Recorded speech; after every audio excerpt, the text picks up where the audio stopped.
Curiosity has finally gotten the best of me. I have been seeing this viral TikTok trend for pasta chips for like a couple weeks now, and I am just very curious by this recipe. In addition, one of you, my lovely subscribers, has actually requested that I try this recipe out. So that's what we are going to try making today, this viral TikTok pasta chip recipe. But of course, we are going to make it a little bit healthier. We are going to try an oil-free version as well as a gluten-free version. And with that, let's go ahead and get started. Okay, so let's just talk about our options really quick. Now, I am gonna use two different kinds of pasta because I just wanna see, does this recipe also work with like a non-wheat pasta? But of course, I am also going to try with regular wheat pasta. I'm just using penne, but I've actually seen a lot of different shapes being used for this recipe. So I've seen like the farfalle, the butterfly or bow tie shape, the rigatoni, which is that really thick tube. Lots of different shapes being used. I've actually even seen someone recommend like broken lasagna noodle sheets. So it seems like you can use a lot of different shapes for this. It's gonna be whatever kind of shape you think is best for dipping, and also whatever you have. And then for the gluten-free pasta, I just have this chickpea pasta that I got from Costco, and the only one I have is this spiral shape, so of course that's what I'm gonna use.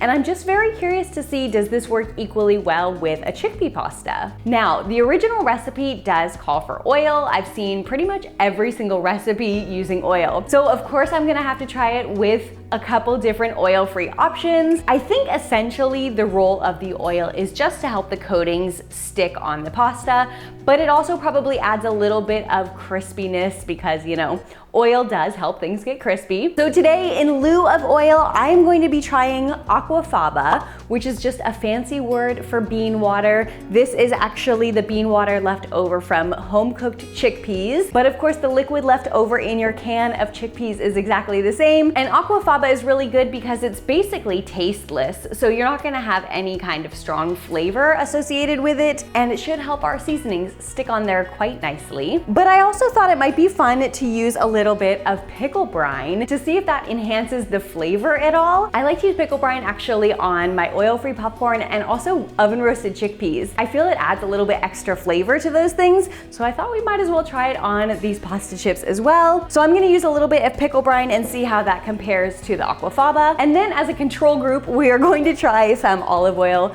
Just basic olive oil, because that is what the original recipe calls for. And I just want to compare and contrast how it's different from the aquafaba and the pickle brine to see if there are any like crisping differences or any other very important differences that I noticed. And then for seasonings, there are obviously so many options for this. You could do an Italian seasoning. You could do like some spicy chipotle powder. But in order to keep this comparison a little bit more fair, since we're already testing two different kinds of pasta and three different kinds of like liquid coatings, I decided to keep the seasonings all the same because I thought if one seasoning was more delicious than the other, then it would make the results more biased. I'm just going to use nutritional yeast on everything. And then the only other thing that I might add is a little bit of paprika, and that is only to be able to tell the difference in which group is which, because I feel that the aquafaba and the pickle juice look so similar, and I'm going to be putting them on the same baking sheet. So I'm going to want to know which group is which, so I might just add a little bit of paprika since it has so much color. It will be easy to tell that group apart.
Now before we get into the taste test, if you guys like oil-free recipes, do me a favor and hit the like button so that I know you like these kind of recipes and I can continue to do more of them for you. And now for the taste test, we have our 6 different pasta chips here ready to go. Now visually they all look about the same. The ones with the pickle juice actually got the darkest. I don't know if it was because they were cooking faster or if it's because I used a little bit of paprika on them. And the only other thing that I noticed is it looks like the ones with the oil had a little bit more of the nutritional yeast stick to them than the other 2. So maybe it actually does make a little bit better of a coating for spices to stick to it, and maybe you just need to use a little bit more spices if you're not using olive oil. Now actually when I've seen this recipe before, it's usually served with some kind of a dip. So you could do it like with a ranch dip, you could do it with a marinara sauce, you can do it with a pesto, you could probably even eat it with some hummus. I mean, there's so many different dip options as well, but I do just want to try these plain because I just want to see what is the best liquid type to use, and also does it make a difference if we use the chickpea pasta or not. So I'm going to start first with the olive oil group. Since that is the original recipe, I just feel it's where we should start, and we are comparing the other ones to that recipe. These are interesting. It's crunchy. There's a good amount of flavor. I'm not blown away, but you know, I can see kind of the appeal to these pasta chips, I guess. Let's go ahead and try the chickpea pasta with the olive oil. That one was good because there was more seasoning stuck to it. Still crispy, crunchy, flavor is basically the same. I think the texture is slightly better for the chickpea pasta ones actually. Just slightly better than the penne. But so far it does seem like you can either use regular pasta or chickpea pasta. So at least if you are gluten-free, it seems like you can use another type of pasta and this does still work. Let's go ahead now and give the pickle juice chips a try. Very crispy and crunchy, but interestingly, not much flavor. Definitely no pickle juice flavor, which is disappointing. I like pickle juice. And actually, it doesn't even taste that much like nutritional yeast on here either. But we definitely got the texture, that's for sure. Okay, on to the pickle juice chickpea spirals. I feel like I'm liking the chickpea pasta ones better. But you know what I think it is? It's because the seasoning has gotten stuck in the little crevices, so they're just more flavorful than the penne. The only disappointing thing so far is that the flavor isn't quite there, but let's go ahead and try the aquafaba penne first and see how those turned out. Pretty much the same as the pickle juice, it seems. And last but not least, we have our aquafaba chickpea spirals. Ooh, that one was a little soft still. It wasn't all the way crispy and crunchy, which is not very delicious. Ooh. These aquafaba spirals, I think needed to go maybe a couple more minutes in the oven because some of them are a little bit soft, which now I can tell is not desirable for this recipe. You definitely want them crispy and crunchy all the way through because that weird, like little bit crispy, but a little bit soft still is just, not good. Oh, that one's better. Okay, final thoughts. Without a doubt, the chickpea pasta is just as good as the regular wheat pasta.